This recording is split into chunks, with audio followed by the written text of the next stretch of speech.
Hi, everybody. My name is Psycho Break, along with Tojo. and today we're talking about Heels, episode 8, and this is called the Double turn. Double Turn. Yeah, this is actually a pretty good episode as far as it really did bring 7 and 8 together. But we think that had a lot to do with more of it being kind of one big episode they just cut in half.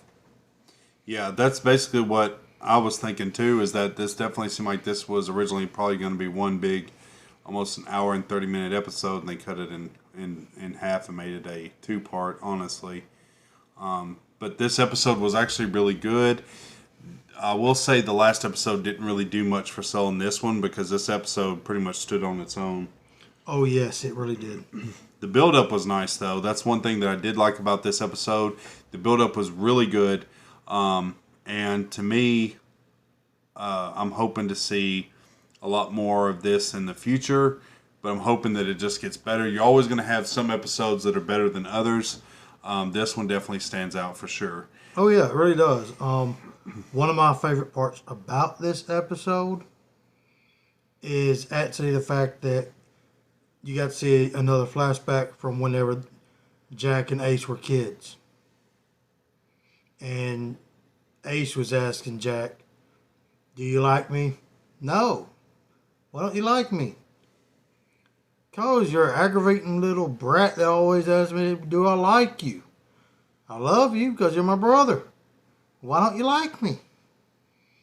"Look, I love you. We're family. It means I'm always going to be there for you. That's better than liking you."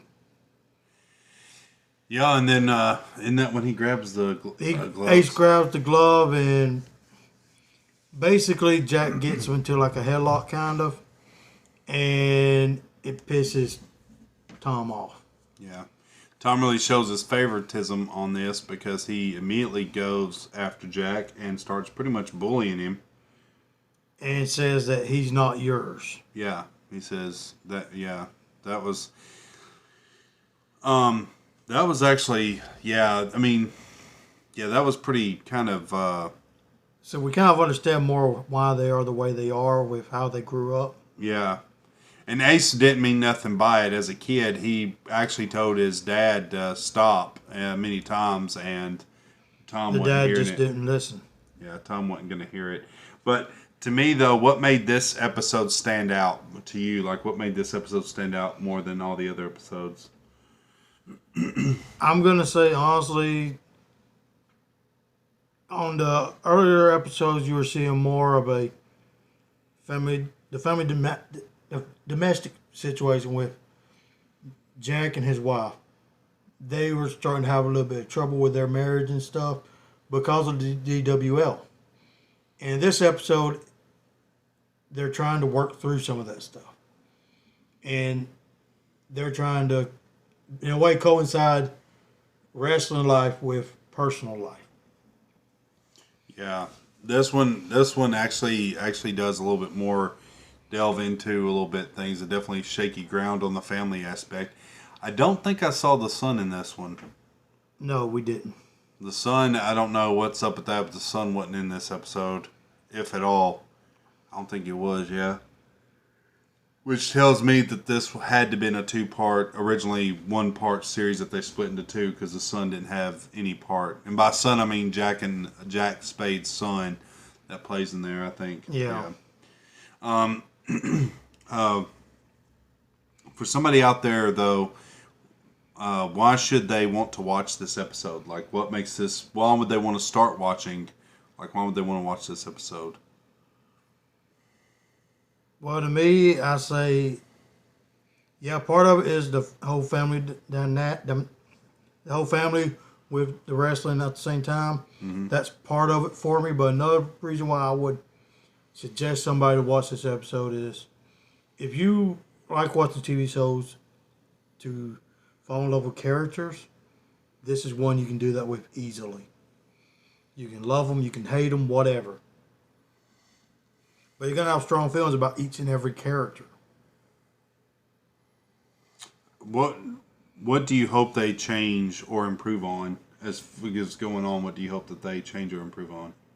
one thing I hope that they actually change is I would actually like to see more of the wrestling in there, because a lot of times when they're doing matches or something, you're only seeing maybe a minute, minute and a half or something like that of a match. At least do a good 2 or 3 minutes of the match. Not, I mean, I understand not to do the whole match, but at least go through the highlights of the match. In this episode, though, we actually did get a majority of the match of the main event. We actually got to see the whole thing. Most of that. That's what they need to start doing. Yes, you don't have to show every match, but the one that you're actually got the main story building to, do that. Don't do just highlights and skip overs. But the one where the main story develops in the ring, that's where that needs to shine. And they did that for this episode. Yes. Another thing that I loved about this show was before they left to go to, I guess, the arena, they wasn't at the DWL arena. They were at the State Fairgrounds arena or whatever. Before they left to go there, Wild Bill brought in Crystal as his valet. And Ace was okay with it and everything. And Jack didn't want her to be there because he thought there'd be some beef between her and Ace. But once he was given the question, is it okay? Jack looked to Ace and said, Ace, what do you think? Ace said, yeah, I want her to be in the company. I want her to be involved. We're good. And right then, Jack said, okay, welcome back. Yeah, that was actually really cool. The other thing is, though, too, where the story, after the flashback, it picks up from where the last episode ended, which was with him code cocking that guy. Gully, the one Gully, that yeah. owns the Florida Wrestling Dystopia. Yeah. And pretty much what happened there is they're having to clear out. They're having to get out of there. Now imagine security guards and wrestlers trying to come after you. And they pretty much made it out by the skin of their teeth, honestly. Yeah, they did. I mean, they were slinging those security guards around, too. Oh, yeah. And honestly, this episode was really good. I thought that had other... I'm just hoping that other episodes are better for the next season, because there was a lot of episodes when we watched it. We liked it because we are wrestling fans, but there was a couple of episodes we didn't really care for because it didn't really have that much with wrestling in them. Yeah, that was the only reason. Other than that, it had a good story. One thing that I will say that I hope they have more of in the next season, before they started their big event, Jack gave a big pep talk to everybody before everybody would end up going out there for the matches. And he said that my dad built this and it was a family back then, just as it is now. Yes, some by blood, others by sweat. Basically saying that all the wrestlers in the DWL are family to him. Yeah, and that's one thing that me and Toad Joe was talking about, was that if he'd have had that conversation prior, maybe Rooster wouldn't have jumped ship. Rooster wouldn't have jumped ship to LWD. One thing I want to touch on is that Rooster seemed like he became more of a-hole. He became more cocky. Well, true, Rooster makes sense. But he became more of an a-hole in the sense of he was telling Gully where to and how to get to what to do Jack. to get him. Yeah. And that to me kind of showed a little bit of, dude, seriously, like, Jack did a lot for you, and you called them guys your friends, your family at one time, and now you're just turning your back on them completely. Yeah, like it was pretty much clearly, just because he got there the first night and won the title, he didn't give a damn about them anymore. Yeah, and if it had been for Ace, if Ace would have stayed there, he wouldn't have had the belt the next show. He wouldn't even had the belt. It would end up being Ace's. Yeah. But as we touched on the last review, is that the fact that to Gully the belt didn't really matter.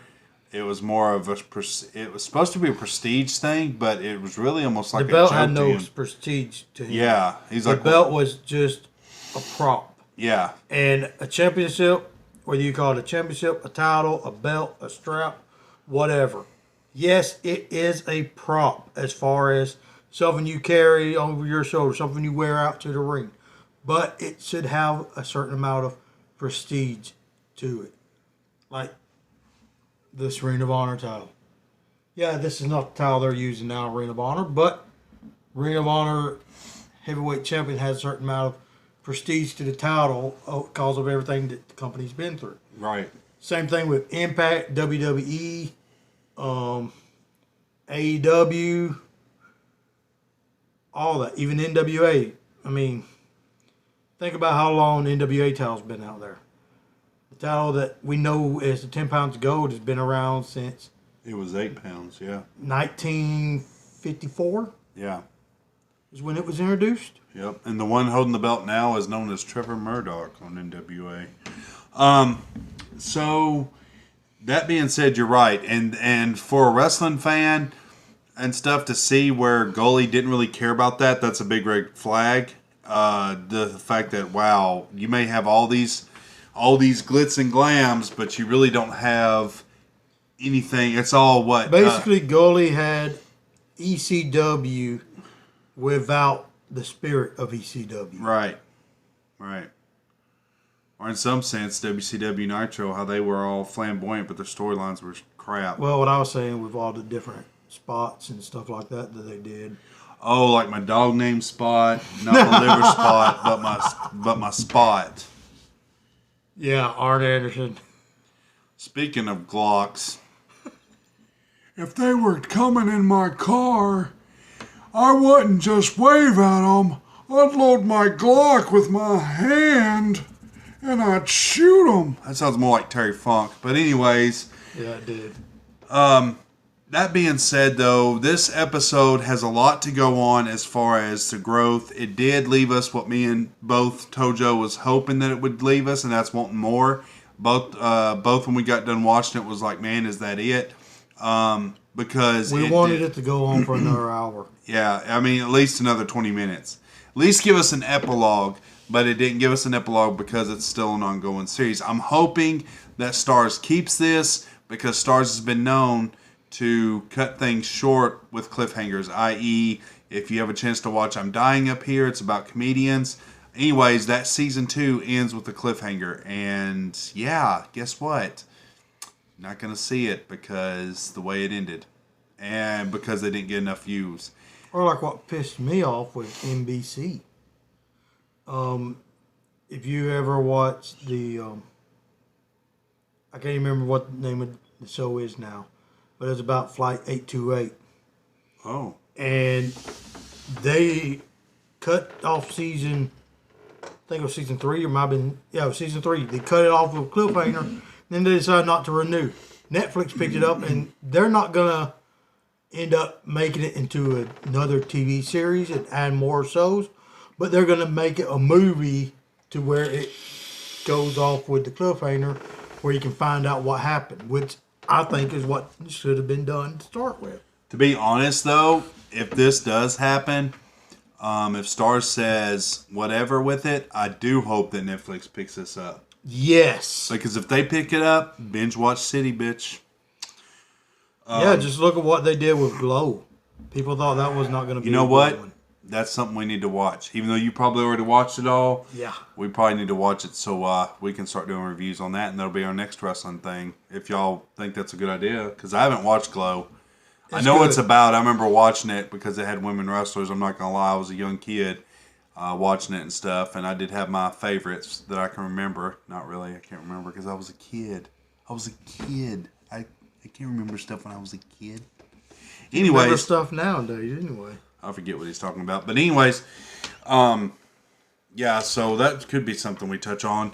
The other thing we could start doing too, while we're talking about this, is probably doing a Cobra Kai review. Yes, I want to do that. That would be awesome. Figuring as which that They got a new season coming out December 30th. December's going to be busy because December we got the book of Boba Fett coming to Disney. We got the Matrix 4 coming December 21st, which I'm going to be all about. And then this November we got the new Dexter TV series. Yep, and What was it called again? Dexter season 7. Season 9. Yeah, what's this one going to be called? It's not it's just Dexter, it's something else. They used it as a catch title, but it's going to be called Dexter. Yeah. But it's going to be a limited series, which tells me that it's either that it may end up being shorter episodes, which that's going to piss me off. But Dexter usually came on every Sunday, and They have a lot of episodes. I'm okay with it being shorter on the episodes. I don't want it to be shorter on the episodes. I mean, oh, you mean longer episodes, but like longer episodes, like instead but of having shorter. like 13 episodes in a season, Yeah, like kind of have like 20 episodes in a season, but instead of each episode being 50 minutes, each episode be 30. I'd be okay with that. I think every episode was 30 minutes. Yeah, it was. I think so. No, it was pretty much about an hour long. Anyways, it came on every Sunday. But anyways, when this comes on, when Dexter comes on, it'll be time will fall back. And we will end up binge watching that. Yeah. We'll watch that and do reviews on it. Yeah, Dexter's going to be on Showtime, which means we won't be able to do much binge watching since we don't got Shameless to worry about. But yeah, episode 8, 1 through 5, I give it a 5. What do you give 1 through 5? I gotta say 5 is not enough. I gotta go with a 10 on that one. You know what? I'm about sick of your crap. I don't really care. You can be sick of my crap all you want. It doesn't bother me. That's my opinion. Well, you know what? Fine. 1 through 5, I give it a whopping 5.5.